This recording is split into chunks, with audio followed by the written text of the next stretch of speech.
আজকে একটা গুরুত্বপূর্ণ বিষয় আলোচনা করব। প্রশ্নটা করেছেন সন্দীপ দাস। দাদা, সন্দীপা দাস দাদা, আমি সবং মেদিনীপুর থেকে একজন রাজমিস্ত্রি কমেন্ট করছি। 6 থেকে 7 বছর আগে একটি সিলিং প্লাস্টার করেছিলাম। আজ 2 দিন হলো সিলিংয়ের প্লাস্টার ঝরে পড়ে গেছে। এতে আমাদের রাজমিস্ত্রিদের কী ভুলের জন্য সিলিংয়ের প্লাস্টার খুলে পড়ে গেল, এই বিষয়ে জানালে খুবই উপকৃত হতাম। হ্যাঁ, তো আমি মনে করলাম, আমি ওখানে একটা কমেন্ট উত্তর দিয়েছিলাম যে চিপিং ঠিকঠাক হয়নি, কিন্তু শুধু এইটুকু উত্তর হতে পারে না। আমি মনে করলাম এই বিষয়ে একটা ডিটেল ভিডিও আপনাদের সামনে নিয়ে চলে আসি ছোট করে, যাতে করে আপনারা এই ব্যাপক ক্ষতির হাত থেকে নিজেকে এবং আপনার যে কাস্টমার যাদের বাড়ি করছেন তাদেরকেও রক্ষা করতে পারেন। তো দেখুন মন দিয়ে ভিডিওটা।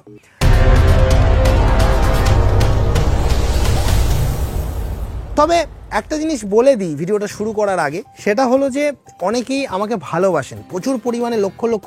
আজকে আমার ইউটিউব চ্যানেল সম্ভবত 1,18,000-এর প্লাস সাবস্ক্রাইবার হয়ে গেছে। ফেসবুক পেজেও সম্ভবত 1,10,12,000 প্লাস ফলোয়ার হয়ে গেছে। বহু মানুষ দেশের বিভিন্ন প্রান্ত থেকে, বাঙালি অবাঙালি সবাই আমার ভিডিও দেখেন।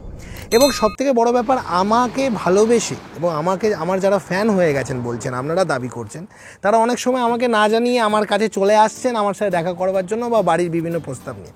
আপনাদের উদ্দেশ্যে একটা কথা বলে দিতে চাই, আমি ইঞ্জিনিয়ার কিংশুক কুমার। আমার কুমার কনস্ট্রাকশন গুগলে সার্চ করার সাথে সাথেই যে লোকেশনটা দেখায়, সেখানে আমি আমার একটা নতুন অফিস বানাতে যাচ্ছি এবং তার কাজও চলছে, ছবি দেখুন।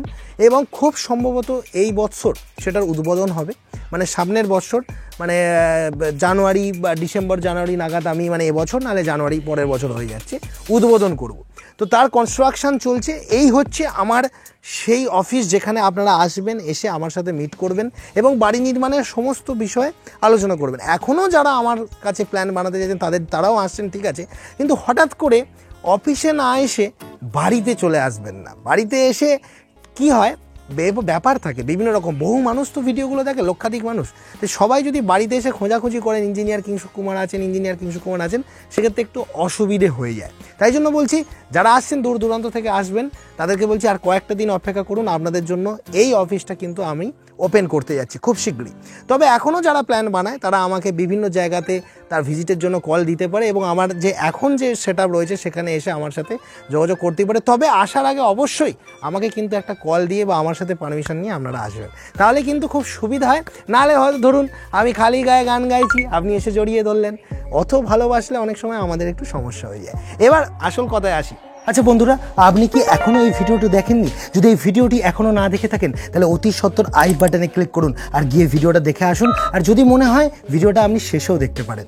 মিস্ত্রি বলল যে কেন প্লাস্টার 6-7 বছর আগে করেছিলেন। দেখুন, একজন মিস্ত্রি হয়ে যে এই প্রশ্নটা করেছে, সবার প্রথমে এটা আমাকে কিন্তু ভাবালো, খুব ভালো লাগলো যে আপনারাও চাইছেন যে কাজ ভালো। সত্যিই আপনাদের মধ্যে 90% লোক সত্যিই ভালো কাজ করেন, 10% লোক থাকে সেটা প্রত্যেকটা প্রফেশনে, যাদের জন্য সেই পেশাটাকে লোকে দুর্নাম করে। তো আপনাদের জন্য ভিডিওটা খুব ইম্পর্টেন্ট। প্রথম কথা হচ্ছে, ছাদে আমি অনেক জায়গায় দেখেছি এটা করতে, এটা খুব বাজে প্র্যাকটিস একটা, it's a very bad practice. সেটা হলো যে ছাদে পাটা দিয়ে শাটারিং করা হয় এবং সেই পাটার দাগ থাকে বলে আমরা মনে করি যে ছাদে আর চিপিং করার কোনো প্রয়োজনই নেই। তো আমরা সবসময় গিয়ে দেখি যে অনেক জায়গাতেই দেখছি উইদাউট চিপিং, ছাদকে চিপিং না করেই, ছাদকে এইভাবে কাটিং না করেই কিন্তু প্লাস্টার করে দেওয়া হচ্ছে। তাহলে সেই প্লাস্টারটাও এই ধরনের একটা সময়ের পর গিয়ে খসে পড়ে যাবেই, এই বিষয়ে আমি নিশ্চিত। এবার শুধু কি তাই, শুধু কি চিপিংয়ের কীভাবে করব, কতটা চিপিং করব, কদিন বাদে করব, মশলার ভাগ কি হবে, মশলাটা কতটা থিকনেসের দেবো, সেই সমস্ত কিছু বিষয় নিয়েই ভিডিওটা। তা নাহলে কিন্তু এটাকে ভিডিওটা বানানোর কোনো অর্থই ছিল না। প্রথম কথা হচ্ছে, যতই পাটার দাগ দেখা যাক না কেন, আপনি কিন্তু চেষ্টা করবেন 6 ইঞ্চি বাই 6 ইঞ্চি একটা জায়গায় মোটামুটি 3 থেকে 4টে যেন গর্ত হয়, যদি আপনি ছেনি হাতুড়ি বা হ্যামার ড্রিলের মাধ্যমে ইউজ করেন। আর যদি আপনি হ্যামার ড্রিল ইউজ না করেন, যদি আপনি ছেনি হাতুড়ি ইউজ না করেন, গ্রাইন্ডার মেশিনে করে কাটেন, তাহলে ওই 6 ইঞ্চি বাই 6 ইঞ্চি জায়গার মধ্যে 4-5টা দাগ যেন গ্রাইন্ডার মেশিনে আপনি দিতে পারেন, তবে কিন্তু সেটা হলো অ্যাকচুয়াল চিপিং। আর যদি সেটাও না পারেন, ন্যূনতম 6 বাই 6 জায়গায় 2টো দাগও বা 2টো গর্ত যদি করতে পারেন, তবে সেটা হলো অ্যাকচুয়াল চিপিং। অনেকেই দেখেছি 6 ইঞ্চি বাই 6 ইঞ্চি জায়গার মধ্যে একটা গর্ত করেছে, সেটা কিন্তু দায়সারা চিপিং হয়ে গেল। তাই এই ধরনের চিপিংয়ের ক্ষেত্রে আমি হয়তো কিছু ছবিও দেখাচ্ছি, সাইমালটেনিয়াসলি চিপিং চলছে, এই ধরনের চিপিংয়ের ক্ষেত্রে কিন্তু এই ধরনের সমস্যা হওয়ার একটা সম্ভাবনা থেকেই যায়। তাহলে চিপিংটা করলে হবে না নামকে বাস্তা লোক দেখানো, চিপিংয়ের মতো যদি করতে চান 6 ইঞ্চি বাই 6 ইঞ্চি জায়গায় 2-3টে স্ক্র্যাচ দাগ গ্রাইন্ডার মেশিন দিয়ে বা হ্যামার ড্রিল যদি ইউজ করেন, তার জন্য আপনাদেরকে বলে দিলাম তো 2 কি 3টে গর্ত মিনিমাম করতে হবে। এবার প্রশ্ন হচ্ছে সেই চিপিংয়ের ডেপথ, যখন গর্ত করছেন মিনিমাম দেখা যাচ্ছে 7-8 mm 10 mm আপনি করলেন, 7-8 mm যদি আপনি চিপিংয়ের ডেপথ করতে পারেন, 5-6 mm যদি করতে পারেন, তাহলে সেটা ভালো রেজাল্ট দেয়। এটা তো গেল চিপিং করা হয়ে গেল। এরপর যেটা আপনাদেরকে করতে হবে, অনেক জায়গায় দেখেছি যে ছাদ শাটারিংয়ের পর তাতে কিন্তু ঢালাইয়ের আগে সিমেন্ট সারিটা যাতে লিক না হয়ে যায় সেই জন্য আমরা এইভাবে পলিথিন দিই, অবশ্যই সবাই দেন, কিন্তু অনেক জায়গায় দেখা যায় পলিথিনটার সঙ্গে সঙ্গে কমা হওয়ার কারণে বা সঙ্গে সঙ্গে না তোলার কারণে বিভিন্ন জায়গায় পলিথিন কিন্তু লেগে থাকে এবং আমরা কিন্তু খুব ভালোভাবে সেই পলিথিনগুলোকে তুলতে পারি না। প্রয়োজনে আমরা বলি যে পলিথিনটাকে ভালোভাবে তুলতেই হবে, তার জন্য আপনাদেরকে কিন্তু গ্রাইন্ডার মেশিনে কিন্তু তারজালির এক ধরনের ব্রাশ পাওয়া যায়, দেখাচ্ছি ছবিতে, এই ধরনের ব্রাশ লাগিয়ে ঘষে সেই পলিথিনটাকে তুলে ফেলে দিতে হবে। যতক্ষণ না পলিথিন উঠছে সেই বিন্দু থাকা পলিথিনটাকেও আপনাকে তুলে ফেলে দিতে হবে, তা নাহলে সেই জায়গায় কিন্তু প্লাস্টার কিন্তু কামড়ে ধরবে না। তাই এটা একটা বড় পয়েন্ট। তাহলে 2টো পয়েন্ট বললাম, চিপিংটা কত ডেপথের করছেন, অল্প জায়গার মধ্যে কতটা করছেন, তার সাথে বললাম পলিথিন তোলার ব্যাপারটা, পলিথিন যদি না ওঠে সেই ক্ষেত্রে এইভাবে গ্রাইন্ডার মেশিনের সাথে ব্লেড লাগিয়ে করছেন, 2টো পয়েন্ট। আচ্ছা বন্ধুরা, আপনি কি এখনও এই ভিডিওটি দেখেননি? যদি এই ভিডিওটি এখনও না দেখে থাকেন তাহলে অতি সত্বর আই বাটনে ক্লিক করুন আর গিয়ে ভিডিওটা দেখে আসুন, আর যদি মনে হয় ভিডিওটা আপনি শেষেও দেখতে পারেন। 3 নম্বর পয়েন্টটা হচ্ছে কেন প্লাস্টার খসে পড়ে যায়, তার প্রধানতম কারণ হচ্ছে বালির কত সাইজ, সেটাকে যদি আমি আপনাদের ভাষায় যদি বোঝাতে চাই যে খুব মোটা সরুর বিচারে, আমি যদি মিলিমিটার মাইক্রনে বলতে চাই আপনাদের মাথায় ঢুকবেন না, সিভিল ইঞ্জিনিয়ারিং টেকনোলজিক্যাল কথা বলতে গেলে আপনাদের মাথায় বলবো খুব মোটা যে বালিটা, যেটা আপনারা সাধারণত ঢালাই করে থাকেন, সেই মোটা বালিটা দিয়ে কিন্তু সিলিং প্লাস্টার করা যাবে না। সিলিং প্লাস্টার করার জন্য যে বালিটা প্রয়োজন সেটা হচ্ছে একটু মাঝারি দানা বালি, খুব মিহি ধাস টাইপের হলেও হবে না, মাঝারি দানা বালিটা দিয়েই সিলিং প্লাস্টার করতে হবে। এবং সিলিং প্লাস্টারের মশলার রেশিওটা অবশ্যই সেই মাঝারি দানার বালির অনুপাতে 1:4 হতে হবে।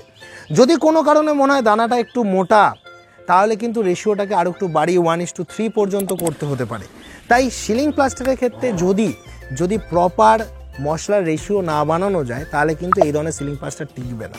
এবার যেটা সব থেকে বড় point, thickness of the plaster. Ceiling প্লাস্টারের ক্ষেত্রে প্লাস্টারের থিকনেস একদমই 10 mm হতে হবে, 10 mm 10 মিলিমিটার, 10 থেকে 12 মিলিমিটার, ওর বেশি হলে কিন্তু সেই সিলিং প্লাস্টার টিকতে পারে না। 10 থেকে 12 মিলিমিটারের বেশি হওয়া যাবে না, এবং যিনি করছেন অবশ্যই তাকে প্রচণ্ড স্কিলফুল হতে হবে। তার কারণ হচ্ছে ভুলভালভাবে যদি তিনি যদি মশলা লাগানোর অভিজ্ঞতা না থাকে এবং মশলাটা কিভাবে দিচ্ছেন সেই অ্যাপ্লাই করার প্রসিডিওরের যদি অভিজ্ঞতা না থাকে, তাহলেও কিন্তু সিলিং প্লাস্টার টেকে না। তাহলে যতগুলো পয়েন্ট বললাম তার মধ্যে আপনি খেয়াল করে দেখুন তো, যিনি আমাকে প্রশ্নটা করেছিলেন যে আপনার ওই জায়গায় কি বিষয় করা হয়নি, আপনি কি যদি হয়তো চিপিং করে থাকেন, দেখবেন চিপিংটা ঠিকঠাক হয় না, অর্থাৎ 6x6 জায়গায় হয়তো 2-3টে গর্ত হয়নি, বা যদিও আপনি চিপিংটা 6x6 জায়গায় 2-3টে গর্ত করে থাকেন, দেখবেন আপনার বালিটা মোটা ছিল, বা যদিও দেখেন বালিটা আপনার মাঝে ছিল, মশলার ভাগটা 1:5 ছিল, 1:4 ছিল না, যদিও দেখেন বালির ভাগটা 1:4 ছিল, মশলাটা অনেক বেশি পাতলা ছিল, ওখানে জলের পার্সেন্টেজও বেশি হয়ে যায়। মশলা কিন্তু টাইট হতে হবে, কিন্তু খুব টাইটও নয়, খুব পাতলাও নয়, বোঝা গেল? যদি দেখেন সেটাও ঠিক করেছেন, দেখবেন মশলাটা আপনি মোটা দিয়ে ফেলেছিলেন, 10 mm 15 mm 12 mm এর বেশি। অতএব এই বিষয়গুলো খুব ইম্পর্টেন্ট। এবং সবথেকে বড় ব্যাপার, সবসময় চেষ্টা করবেন যে সিলিং প্লাস্টারটা সারাদিন ধরে করবেন না। একটা মিস্ত্রিকে দিয়ে একটা বড় ঘরে ছেড়ে দিলে অনেকটা সময় লেগে যায় সেই সিলিং প্লাস্টারটা রেডি হতে, সেটা করবেন না। চেষ্টা করবেন যে 2টো মিস্ত্রিকে একটা সিলিংয়ে লাগিয়ে দেবেন, যতটা কুইক কাজটা হয়ে যাবে ততটাই ভালো। এই ছিল আজকের ভিডিও। আচ্ছা, আপনি এই চ্যানেলটি কেন সাবস্ক্রাইব করবেন জানেন? কারণ বাড়ি নির্মাণ বিষয়ে বাংলার একমাত্র কুমার কনস্ট্রাকশনই হলো এমন একটি চ্যানেল যেটা সঠিক পরামর্শ দেয়। তাই দেরি না করে অতি সত্বর আমার চ্যানেলটিকে সাবস্ক্রাইব করে রাখুন আর এরকম ভিডিও প্রতিনিয়ত পেতে থাকুন। আর হ্যাঁ, আমি এই ধরনেরই গেম চেঞ্জিং ভিডিও আনি।